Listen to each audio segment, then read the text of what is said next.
All right, welcome back to Pharmacist on Call, your 1 hour forum. Your doctors are busy, your pharmacists are busy. They don't have time for this hour. I do. So call in with those questions and those comments. We're going to finish up with basically the history of the show. And that was that, like I said, we were doing an open line series where I came on as Ask the Expert. That show went so well that News Channel 5 Plus offered me the opportunity to sit up here solo and answer your questions. So we've been doing that for the better part of 4 seasons now, 4.5 seasons. And because of your support for the show and for the store, we continue to bring this information that we hope proves to be useful to all of you viewing. Did want to do a few more shout outs. Wanted to shout out the ladies of Alpha Kappa Alpha sorority. One of the graduate chapters here hosted a college preparatory seminar, which included me, a number of other healthcare professionals, and just professionals in general, to kind of give the high school students an idea of what they wanted to do with themselves. So I want to thank Rochelle Moore for inviting me out, and I appreciate that invitation, and hey, keep me open for more community service. I also wanted to let you know about a speaking engagement that I have at, for those of you who are residents of the MDHA facility, Parthenon Towers, over by West End. I will be coming to see you next Friday. So prepare for me to come and get your questions answered. We'll talk about kind of the same things we talk about on the show, the beetroot juice, the water, and kind of how to stay adherent to your medication and natural remedies. So I will be there next Friday at 10 a.m. at Parthenon Towers. Also wanted to mention another community event. We will be doing a diabetes screening at an event hosted by Miss Natasha Davison. She's one of the local realtors here. She's doing a community event at Cedar Hill Park, and that will be this Saturday from 9 to 1. So if you want to come out, we'll have food, they'll have games, they'll have blood pressure screenings, diabetes screenings done by yours truly. So make sure you come out and support her there. Let's see what else we got here. Oh, so let's talk about the history of the pharmacy. So you all see me here, you know the history of the show. So where does this come from? This comes from Pruitt's Discount Pharmacy, which is the pharmacy of choice for the uninsured. We opened on August 4, 2012, but it looks like we've got a call here, so we're going to get back into that a little later. Denise, welcome to Pharmacist on Call. How may we help you? Yes, I've had several back surgeries, and I'm still in a lot of pain, and at this moment I still have a disc that has deteriorated. It is the same disc that I've had these surgeries before. It just does not work. Is there anything I can do other than having surgery again? Because I stay in pain pretty much. Can you describe the pain? Is it a traveling pain, or is it just in the area where the surgery was done? It's in the same area that the surgery was in. And I have been to my back surgery. He's done an MRI, CAT scan, ultrasound, and that same disc that's been repaired has deteriorated totally again.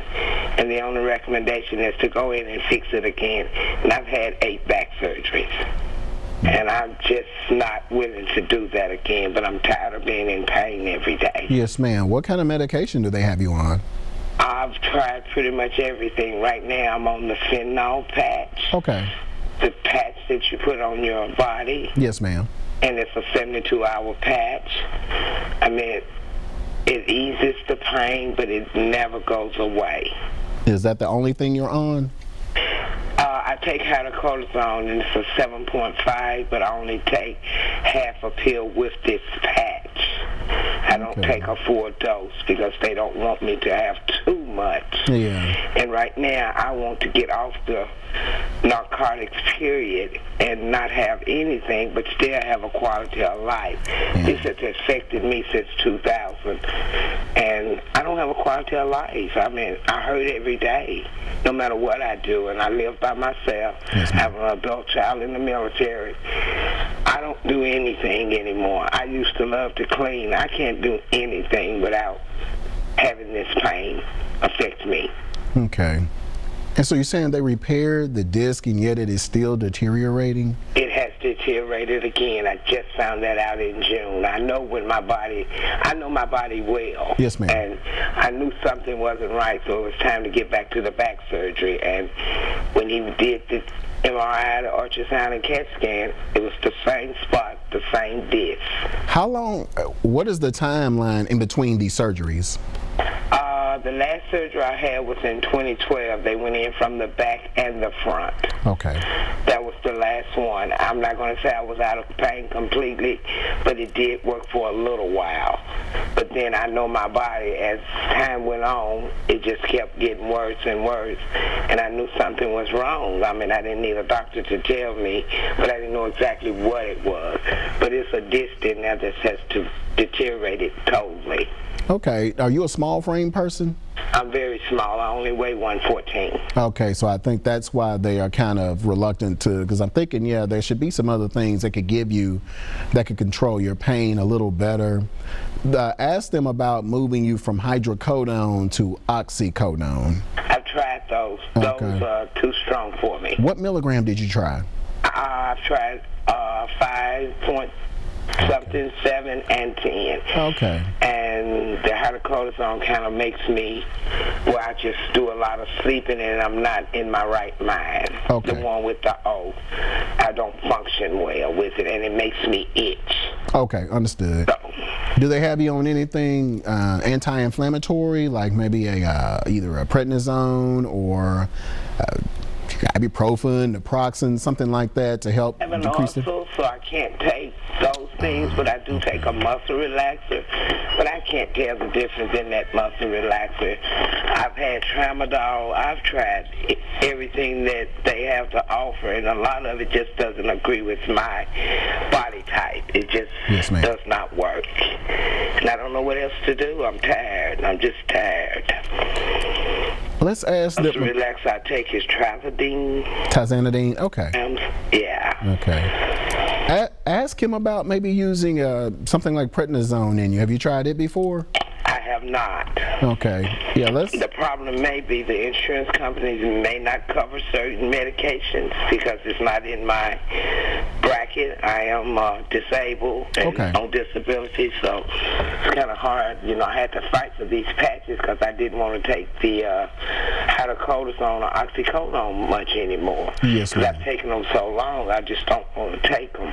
Yeah, the prednisone should be covered. It's covered under pretty much every plan I've seen, and it's not that expensive of a drug. So I think your insurance would look at it. Yeah, well, we want to improve your quality of life some. So we've got the narcotic piece down, but maybe we need to reduce the inflammation in your spine some. So that's why we want to... Call prednisone. Yeah, prednisone. Yes, ma'am. Okay, thank you so much, and thank you for everything you do. Yes, ma'am. You're welcome. All right, hope you get better. You daily. Thank you. Yes, ma'am. Bye-bye. All right, bye-bye. All right, we've got Joyce. Welcome to Pharmacist on Call. How may we help you? Yes, first of all, I'll let you know that I'm from Allensville, Kentucky. Okay, now what county is that? Where about are you? I sit right on the line of Todd County, Kentucky, and Clarksville, Tennessee, right there. Todd, is that Elkton? Well, I'm kind of like southwest, I think it is, of Elkton, but pretty close. I'm within 11 miles of Elkton. Because you're down Guthrie Highway. Well, yeah, kind of. Okay. I'm on 102 out of Elkton toward Allensville. Okay. So actually, I sit on a little old road called Snorden Mill Road. Okay. But like I say, I'm about 8 miles from Guthrie. Okay. Yeah. Yeah, it's part of my old stomping grounds. I went to school at Austin P for a number of years, so that whole Southern Kentucky, Western Kentucky track, we were hitting it as college students. Yeah, we had a lot of rain last Friday. We was about flooded down this way, too, from that Hurricane Irma. Yeah, we got our share of it, too, here. But, yeah, it seems like that region, y'all get it pretty rough up there for whatever reason. But my question is, what else could I take or drink or whatever that would help with cholesterol other than all these statin drugs they have on the market? You've got a couple of options. One is red yeast rice. But it actually converts in the body to a statin drug, and so it's natural, but it winds up becoming a pharmaceutical drug after your liver changes it. So you still have the same precautions, it's just natural. So you would still need to watch your liver, and let's make sure you're not having any kind of muscle pain, or rhabdomyolysis is what it's called. Right. Let's see, your second option, you could look at beetroot juice, which also, and I believe it inhibits cholesterol synthesis, which takes place at night, by the way, for all of you. So those of you who are on statins, you wonder why I have to take this medication at night. It's because that's when cholesterol synthesis happens. So beetroot juice is also good at lowering your cholesterol. But use that at nighttime? No. You can do this at daytime. All daytime. Where do you find that at? This at Pruitt's Discount Pharmacy, pharmacy choice for the uninsured, where self-care is the new health care.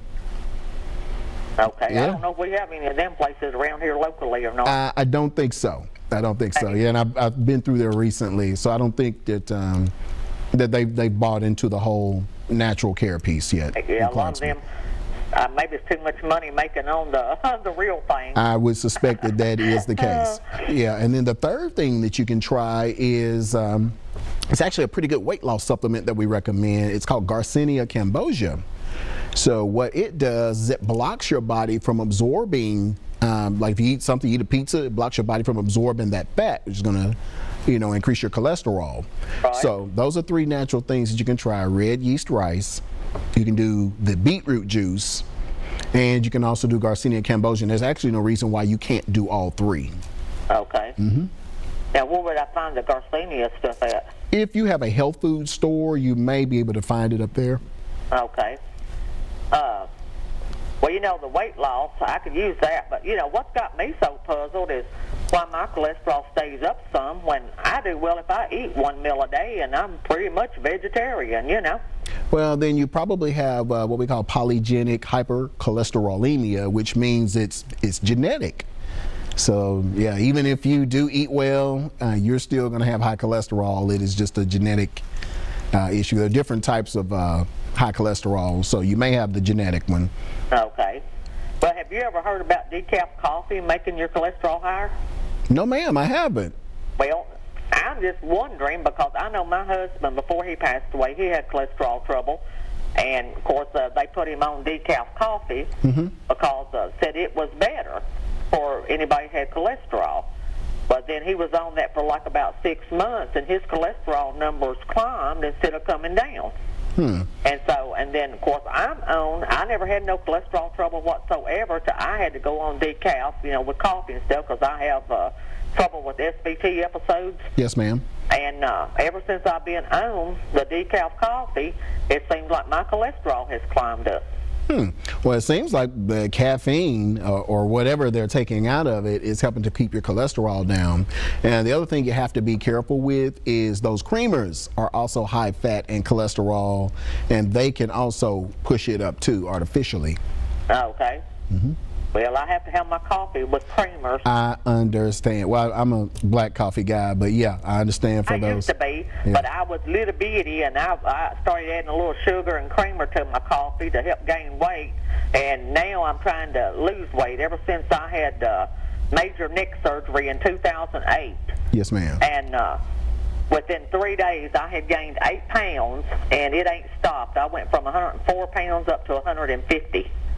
Oh, okay. Well, then I've always been a little person. I'm a little framed and all that, and where the weight gain has come from, I have no clue, Well, let's look at our thyroid. When's the last time you had that checked?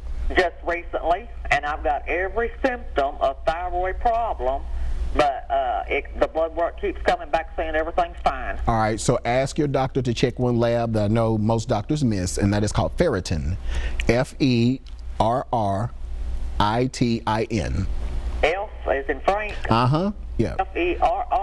Ferritin. Itin. Itin. Yeah, most doctors, they're going to look at your the TSH. T3 and T4, yeah. Right. But let's look at the ferritin also, because it plays a role. And if it's out of whack, it's going to, have the others looking falsely normal. And then I think my doctor she ordered, what is it? It's 3 initials. I can't remember what it stands for. It's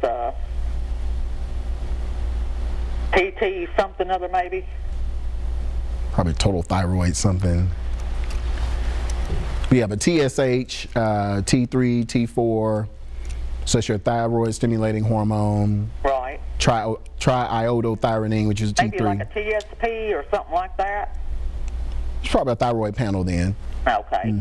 Yeah, it's part of the thyroid panel, but I haven't gotten the results on that particular test yet. Yeah. But, you know, like I say, I wondered if they didn't mess my thyroid up because they went through the front of my neck, you know, to fix the back of my neck, you know. And of course, had to move all that stuff out of the way, and I'm thinking, okay, I didn't have any swelling or any inflammation, and 3 days later, you done gained 8 pounds.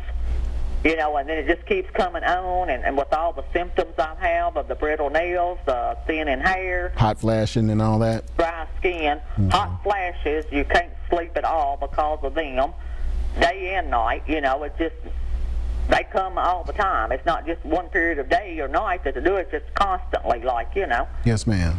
Yeah, I would have them check that ferritin, and chances are it is out of whack while the others do look normal. So how do they treat that? Well, they're probably going to still have to put you on levothyroxine. Okay, okay. It's just they may start you at a small dose, and it may titrate it based on your symptoms. Okay. Than your blood work, since they're giving a false picture of what's going on.